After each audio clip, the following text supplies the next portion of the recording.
for a minute. This empty look filled her gaze at me, almost as if she was staring at her dead mother. Wait, I need you to say what I thought you said. You did what now? I said I slept with Lamar, Alice. Damn now, please don't make me say it again. When? How? You're lying, she roared, her angry voice echoing all through her house.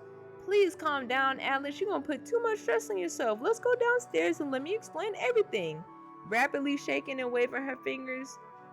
No, at the same time, she said, no, you need to tell me every motherfucking thing about this bullshit right now. This is probably the reason why your lousy ass didn't even bother to come by and visit me, isn't it? Alice, please, let's just sit down and talk about this. No, I ain't got nothing to say about it. I should have known. I should have motherfucking known. I just knew this was all too good to be true, she cried. My own damn friend fucked my man. The only man who ever really loved me. Alice, I cried as terror and dread filled my body. I damn near was about to vomit myself. See, I knew something told me not to say something. I don't know why I listened to that stupid ass voice going off in my head. Don't say anything to me. Just get the fuck up out my house. Alice, don't do me like that. This was years ago on the cruise. I don't trust a goddamn thing you saying. You gonna come up in my motherfucking house and tell me some bullshit like that? Bitch, are you crazy? She going off. Her turning her face red. I could see she was becoming extremely flustered, and I really needed to calm her down before she ended up having another heart attack. Alice, please, let's just go downstairs and talk about this before you get yourself all worked up. Just calm down, baby. I can explain everything. Don't say shit to me, you nasty old bitch, she thundered. But you know what? Now that you've told me what you did, I'm glad. I did what the fuck I did years ago. I don't regret any of it now. My brow raised out of absolute confusion. What are you talking about, Alice? I cried back to her as my body shuddered out of control. I damn near had to sit myself to get myself together. Ha! I guess this is all karma. I'll be damned. You fuck my man? Well, guess what, honey? I fucked your man. Yup, baby, I fucked Clarence. I was fucking him for years, and guess what? His dick was good. He used to complain about your dry ass crotch all the time. Baby, he was dicking me down and eating me out so good. My eyes widened with absolute surprise. Bitch, I'm an absolute surprise. What the fuck? I clutched my mouth. You're lying. Stop lying. You're just saying that. That is a horrible thing to say. How dare you? Bitch, I am not lying. I fucked Clarence. Believe it, baby. Yeah, he may have a little shrimp dick, but bitch, he knew how to work that little dick of his. And his tongue. And he used to eat my ass every night and would still go home and kiss your raggedy ass. All them years you were kissing him, bitch. You were tasting my ass and my pussy. Yeah, bitch. Now stop it. Stop it. Stop it right now, Alice. I done had enough of you. What the fuck is going on, genuinely? You stop it right now. Now you're losing your mind. Nah, bitch, I ain't lying. You want proof? Bitch, I know Clarence had one testicle. He only had one ball, his right ball, and I used to lick on that every night too. After he got done eating my ass, of course, my heart completely stopped. Right then and there, I knew she was absolutely telling the truth. Clarence only had one testicle. And for that very reason, we could never conceive. We tried for years to have a child and never happened. 2 years into our marriage, Clarence was diagnosed with testicular cancer. At the time, the doctor told him he had no other choice but to remove his left testicle. After the surgery, we were told that our chances of conceiving were still pretty high, but it never happened. We tried everything for a decade until I began too old to have children. Hearing this almost induced a heart attack, and I could feel my chest tighten. Ha ha! Yes, bitch! Go and come up in my motherfucking house and try and spill secrets. Well, take that! She shouted at me as I fell into what seemed like an asthma attack. You ain't right, I cried. Your ass ain't right. Why would you do that to me? All these years, and this is how you do me? Hurricane-like tears came. Hurricane-like tears fell out my eyes, and all I wanted to do was just fall out and die. Lord, this was too much to handle. Why were you doing this to me, God? Oh, and another motherfucking thing, your ass may have not had a kid, but guess what, bitch? Clarence sure did have one by me, and her name is Sade. I gasped. You're lying. Stop it. So Sade is the daughter that called Miss Vernetta while Alice was in the hospital, saying, my mom in the hospital, my mom in the hospital. Oh my goodness. Nope, not lying, bitch. I still got the DNA test. Stop it, just stop it. Panicking, the walls began to close in and dizziness overcame me. Bitch, fuck you. Just get the hell up out my house. Clarence wouldn't dare. Baby Clarence was lying to you.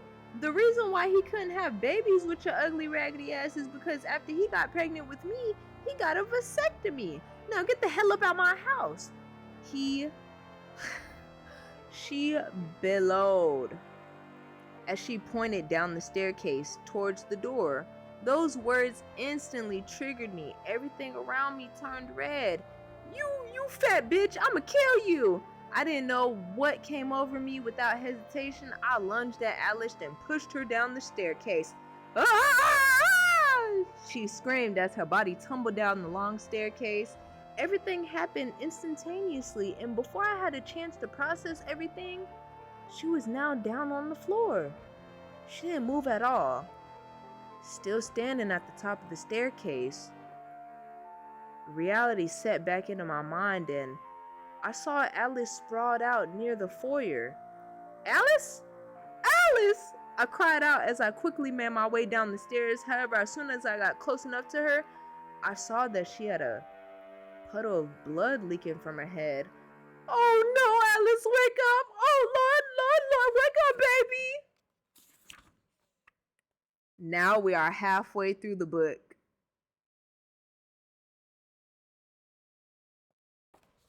Part 2 of Chapter 17. Chapter 18.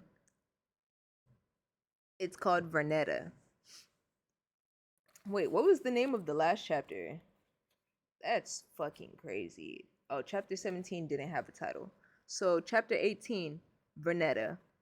Kept screaming at the top of my lungs as I'm panicked, seeing Alice on the floor, her body completely motionless. Baby, my body was filled with so much heightened terror, I didn't know what came over me. However, the moment her ass did hit me with that bombshell revelation, something in me just compelled me to attack her. But I really didn't mean to push her down the stairs. It all happened just so quickly. Continuing to look at her laid out on the floor, my entire body shivered. And if I didn't get myself together, I was going to be laid out on the floor too. I had to call me 911, but something stopped me. Something told me, don't do it. Just leave. Get the hell out. I ran over her to the living room couch, grabbed my purse and keys, and flew back into the foyer. She still wasn't moving. Alice? Wake up! I yelled one more time, but the voice in my head told me to leave again. I closed my eyes, I took a deep breath, and stormed out the house. I hopped in Paulette, which is her truck, and took off. On the highway, tears swam down my face, and my hands were shaking so bad that I couldn't even hold tight to the steering wheel. If I didn't get my shit together, I was going to lose control over this car, and I just couldn't believe this, though. I killed my best friend. I pushed her to death. Oh, Lord. Traffic was somewhat heavy, but I suddenly swerved over to the side of the Lakeshore Drive and began sobbing uncontrollably. Lord, why? Why, Lord? I killed my friend, Lord. I killed her. Pounding on the steering wheel, I just had it in me to swerve this car back into traffic and let someone hit me. I had to die. What? Oh my God.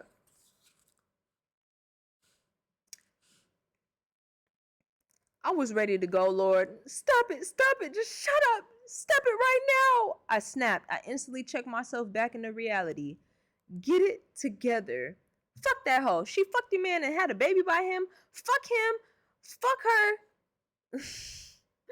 Fuck my motherfucking husband and have a fucking baby by him. Bitch, you got me fucked up. Fuck that. Die, bitch. I kept punching the steering wheel until my knuckles became red and tender. If I didn't stop, I was gonna give myself arthritis. And I didn't even have no damn aspirin or reefer back at the house to alleviate the pain smelling in my hands. Fuck it. She did me wrong. I did what I had to do. God damn it. As cars flew by me on the highway, this weird, calm suddenly came over me. Fuck it. It is what it is. She should have never fucked with me. The pulsating anxiety running through my veins and nerves dissipated, and I made my way back onto the highway. A good 10 minutes later,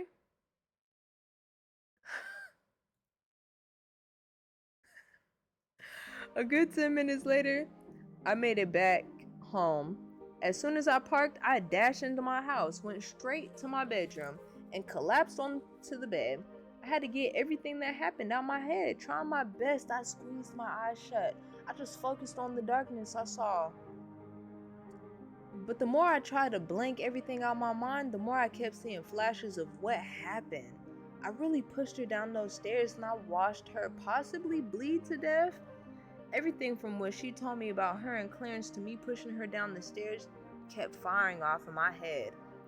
Some minutes later, after realizing I wasn't going to be able to sleep off this craziness, I shot out the bed and I began to manically pace my floor. I was never a nail biter, but now I had both of my hands in my mouth. Shaking uncontrollably, I had to just call 911 and head back over to Alice's place, but if I did, that I just knew that I was going to end up in jail for murder. Ain't no way in hell I was going to jail though. I'll be damned. As those dreadful moments kept replaying in my mind, I tried to reconcile with myself that I didn't mean to do that. It was just impulse. She made me do it. She didn't have to say any of that shit. Why would she tell me something crazy like that and expect me not to react in such way? Well, I mean, anybody would have had the same reaction, right?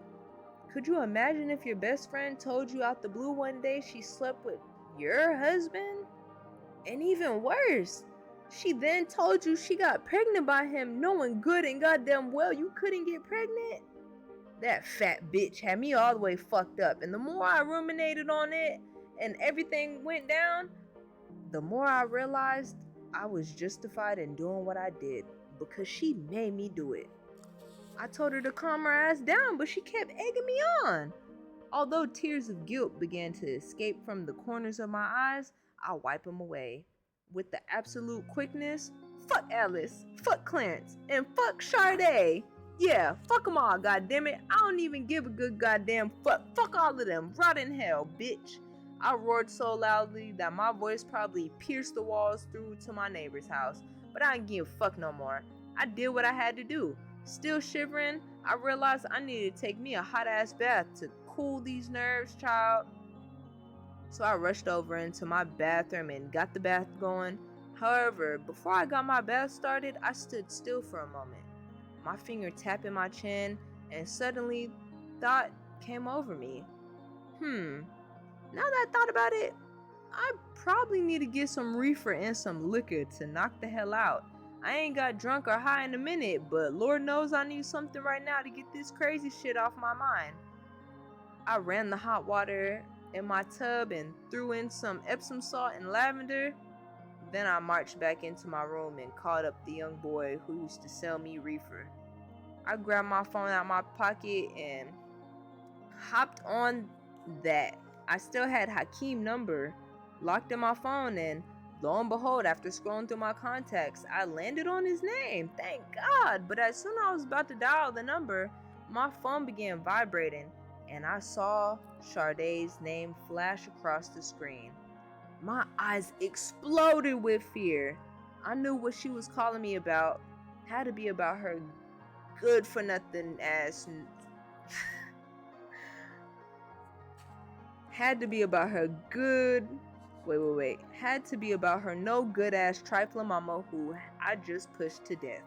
I hesitated answering the phone because I didn't know if I quite was prepared to hear what she was going to tell me, but I already knew what she was going to say. I found